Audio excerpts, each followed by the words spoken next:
Magandang araw po, welcome po sa aking channel, Nov9 TV. Patalasasan po, meron po ba kayong mga properties na napapabayaan or non-performing assets? Plan nyo ibenta, pero wala kayong oras pagbenta nito. Kung ito'y pagkakatiwala nyo po sa amin, tawag lang po kayo sa aking numero, usap po tayo, gawan ko po ng video for free. Yes, libre po. Wala po kayong babayaran. Tutulungan pa namin kayong mabenta ang inyong property. Kami na po bala sa marketing, sa boosting, pati po sa paid advertisements, even sa tripping. Hindi na po kayo mapapagod sa pag-entertain ng mga buyers. Kami na po bala sa lahat. Tawag lang po kayo. Nandito po tayo ngayon sa isang exclusive subdivision dito sa Dasmariñas, Cavite. Ito pong bagong video presentation natin ay isang 2-story house na may vacant lot. May total lot area po ito na 259 square meters. Ang isang parsela po ay 139 square meters at yung kabila naman ay 120 square meters. Meron pong individual title at updated po ang real property tax o amilyar. Ito pong bahay ay may floor area na 100 square meters, may 3 bedrooms, 3 toilet and bath at bare lang po ito. Hindi po kasama lahat ng kagamitan na makikita nyo sa loob ng bahay. Ito po yung nasa loob ng isang subdivision na kompleto po ang amenities gaya ng basketball court, park and playground, clubhouse, swimming pool, at marami pa pong iba. Meron din pong 24 hours security. Ito po yung tinutukoy ko na vacant lot na kasama pa po yan. Bali dead end na po ito, kaya kung sakali man na marami po kayong sasakyan, pwede nyo pong magamit itong area na to kung saan ako nakapwesto. At kung mahilig man po kayong magtanim, pwede naman pong i-convert nyo yan sa malaking garden na pwedeng lagyan ng gulay o halaman. Dito naman po sa harapan ng property ay open space. Kaya napakatahimik po nitong area. Hindi lang po doon, ito po'y malapit na po sa silang. Kaya malamig na po ang klima dito, especially pag per months. Meron pong covered carport at may main gate, then pedestrian gate. Sa taas po yung balkonahe. Mula dito sa garahe, meron pong access papunta naman sa service area hanggang doon sa likod ng bahay. Yan po yung main door at dito naman po sa harapan ay meron pong pocket garden at may garden set. May concrete pathway at nakakarabaw grass na rin po dito. May ilang ornamental plants. Yan po yung concrete fence. Then meron pong setback mula dito papunta na yan dun sa likod ng bahay. Dito naman po yung corner glass wall and window. Modern design na rin po itong bahay. Kaya sa mga naghahanap po ng isang ready for occupancy na sa murang halaga, ito na po yung hinahanap nyo. Meron pa po kayong vacant lot. Mamaya po sa dulong parte ng video, pag-usapan natin ang presyo nito. Ito pong main door ay naka-aluminum screen door at solid wood door. Yan po yung hagdan at dito naman po yung living area o salas. Naka-ceiling cove design. Pulido po ang pagkapaitada o pintura ng ceiling at wall. Premium tiles ang ginamit sa flooring. Napakalinis po. Ito po'y well-maintained. Kaya wala na po kayong ipapagawa dito. Dito naman po sa side na to yung dining area. At sa dulo po ay may access din papunta sa covered lanai. May security grill na rin po yan. At mula po dyan, meron pong access papunta dun sa corner side ng bahay, sa harapan, na may garden set. At mula po dito sa dining area, dito naman po yung formal kitchen. May kitchen countertop, wall-mounted kitchen cabinet, storage ng kitchen utensils, may range hood Naka-built-in naman yan, kaya malamang hindi naman po tatanggalin na yan. Kasi masisira ang structure. May kitchen window with blinds. Stainless sink with faucet. At mula dito sa formal kitchen, ito naman po yung access door papunta dito sa service area at dirty kitchen. Meron din pong granite kitchen countertop, stainless sink with faucet, wall-mounted kitchen cabinet, at storage ng kitchen utensils. Ito naman po yung access door papunta dito sa service area. Naka-solid wood door at aluminum screen door.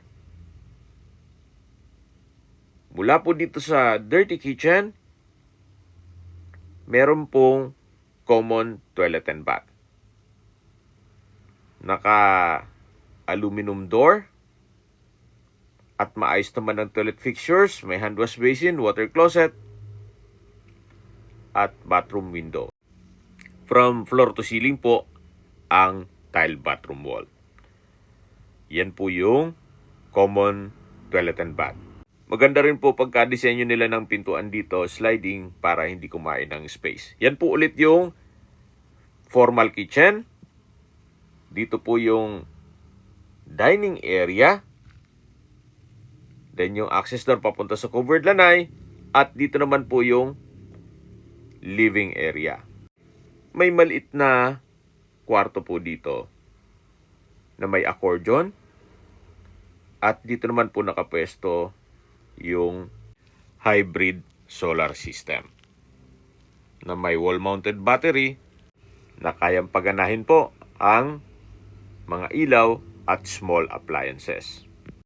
Dito po sa living area ay naka-ceiling cove design at may center lamp. Yan po yung main door, naka-solid wood door. At dito na po tayo sa hagdan. Meron pong staircase window. At ito po yung naka-wooden handrail, tubular railing at wooden staircase. Samahan niyo po ako, akyat po tayo. Pulido din po ang pagkapintura dito sa staircase wall. At nandito na po tayo sa second floor. Ito po yung hallway. At check po muna natin ang master bedroom. Malaki naman po ang espasyo. Wooden design ng tile flooring. May pin lamps. Dalawang sliding glass window with curtain. May access door papunta sa balkonahe. At meron din po itong sariling toilet and bath. May split type aircon. Yan po ay built-in kaya hindi naman tatanggalin. At dito naman po tayo sa walk-in closet. Malaki naman po ang spasyo nito. Marami kayong mga kagamitan na pwedeng ilagay dyan. At dito naman po yung toilet and bath. May hand wash basin. From floor to ceiling po ang tile bathroom wall, tissue holder, water closet with bidet, at meron din pong bathtub. Meron din po itong bathroom window. Ito po yung toilet and bath master bedroom. Yan ang walk-in closet na naipresent ko nito sa inyo kanina. At ito naman po yung master bedroom. Tunghayan nyo po ulit.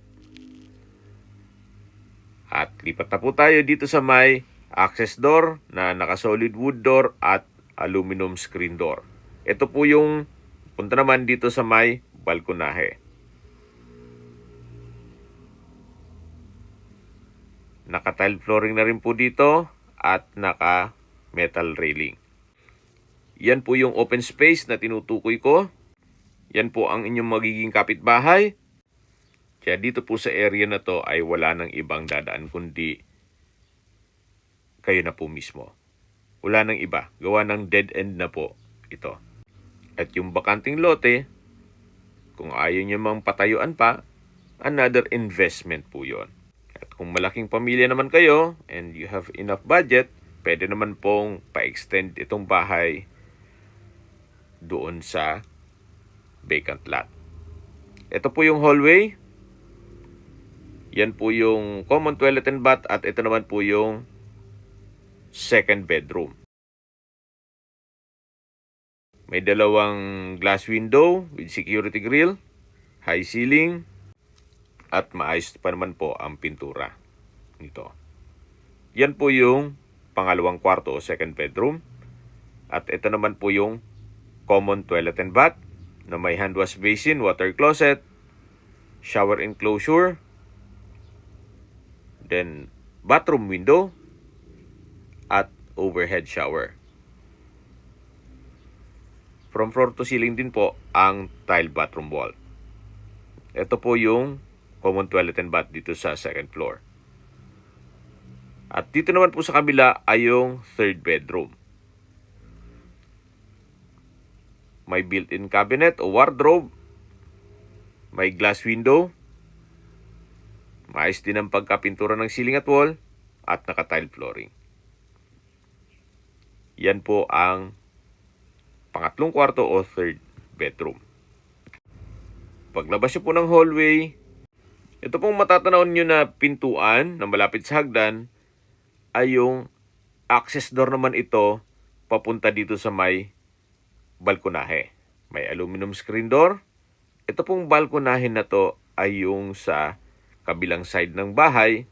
Ang baba nito ay yung covered lanai.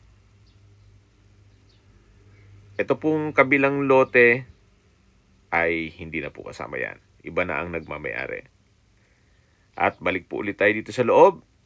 Yan po yung tatlong kwarto, yung master bedroom, second bedroom, at third bedroom. Dito naman po yung staircase window na nag-serves as natural sunlight. At habang pababa po tayo, summarize ko lang po sa mga nag-skip ng video, ito pong property ay nasa isang exclusive subdivision dito sa Dasmariñas, Cavite. May total lot area po ito na 259 square meters. Dalawang lote po ito na may individual title. Ito pong bahay ay may floor area na 100 square meters, may 3 bedrooms, 3 toilet and bath, titulado, buhay po ang may-ari, at ito'y updated ang amilyar.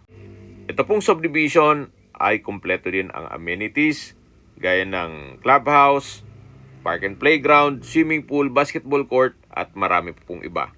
Tungkol naman sa seguridad dito sa loob ng subdivision, meron pong 24-hour security at sobrang stricto po dito.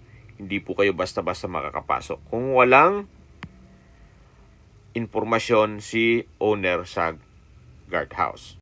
Tunghayan niyo po ulit itong napakagandang property na kung saan modern design, may 3 bedrooms, nasa dead end, napakatahimik po ng lugar, sariwa ang hangin, at malamig po ang klima.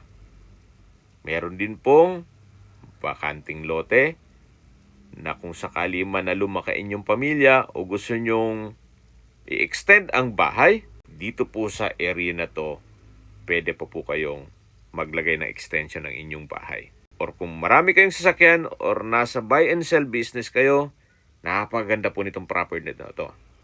Ilang sasakyan din po ang pasok dyan. Plus dito po sa dead end. Pwede nyo po pong gamitin ito gawa ng wala naman pong dadaan dito. At hindi lang po doon, pwede rin po kayong magtanim ng mga fruit-bearing trees o gulay. Dito po sa harapan, dito sa may mangga ay open space po yan. Wala na pong magpapatayo ng bahay. Okay, sa distance, location at travel time portion na po tayo. Mula po sa Aguinaldo Highway, wala pa pong 1 kilometro. Kaya ito po'y accessible ng public transportation. Kahit po mag-commute lang po kayo mula SM Dasma o kahit po hanggang Manila, pagbaba nyo po ng bus o sa van ay yung mismong subdivision na po. At mula naman po sa Calac Silang Interchange, Aguinaldo Exit, ang distance is 2.8 kilometers at ang travel time is 7 minutes. Mula naman po sa Philippine Christian University, Dasmariñas Campus, ang distance is 2.8 kilometers at ang travel time is 8 minutes. Mula naman po sa CABSU, Cavite State University, Silang Campus, ang distance is 5.8 kilometers at ang travel time is 11 minutes. At mula naman po sa Robinson's Place, SM Dasmariñas at Asia Medic Family Hospital, ang distance is 5.9 kilometers at ang travel time is 18 minutes. Yan po yung lagi kong binabanggit sa inyo na dapat nyo i-consider sa paghanap ng property ay yung meron pong malapit na hospital. Hindi ko naman po sinasabing sakitin kayo, Yan naman po ay for emergency purpose lang naman. At mula naman po sa De La Salle University, Dasmariñas Campus, ang distance is 8.5 kilometers at ang travel time is 21 minutes. At mula naman po sa Tagaytay, ang distance is 19 kilometers at ang travel time is 36 minutes. Opo, napakalapit lang po nito sa Tagaytay. At mula naman po sa Manila o sa airport, ang distance is 43 kilometers at ang travel time is 1 hour and 18 minutes. Okay, sa presyo na po tayo. Ayaw na pong makipagkulitan sa presyo ni owner. Latag kagad natin ang last price, 10 million pesos net, non-negotiable. Uulitin ko po, 10 million net, ibig pong sabihin si buyer na po ang sasagot sa lahat ng taxes at expenses with regard to documentation. Non-negotiable, hanggang dyan na lang po daw ang presyo niya. Wala na pong markup. Basta yan ang presyo niya. Kung gusto nyo po, set tayo ng tripping. Pero kung pass po tayo, wala pong problema. Pero pag-isipan nyo po, may bahay ka na, may bakanting lote ka pa, at nasa dead end na kung saan sobrang tahimik ng lugar. Maayos naman po ang bahay. Sa mga kagamitan, bibili na lang kayo. At sa dokumento, walang problema, malinis. Buhay po ang may-ari, kaya wala po kayo maging problema sa documentation o sa transfer ng title. Nasa loob pa po ng isang exclusive subdivision na mayroong 24-hour security at complete amenities.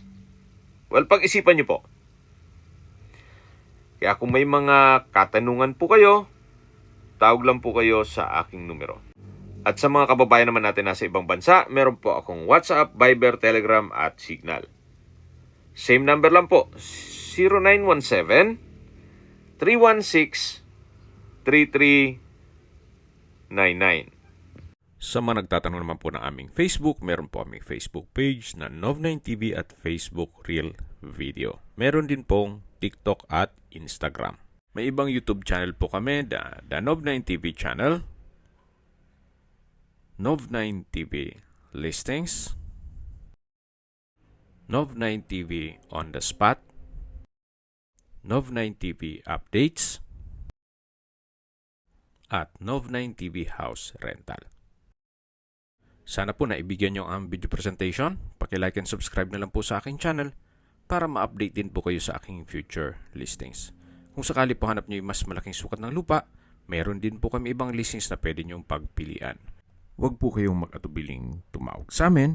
Then, let us know your budget para malaman namin kung anong property pwede naming ilog sa inyo. Sa lahat pong viewers, subscriber at nagtiwala po sa amin, salamat po sa suporta. Ingat po kayo lagi at yung pamilya. Maraming salamat po.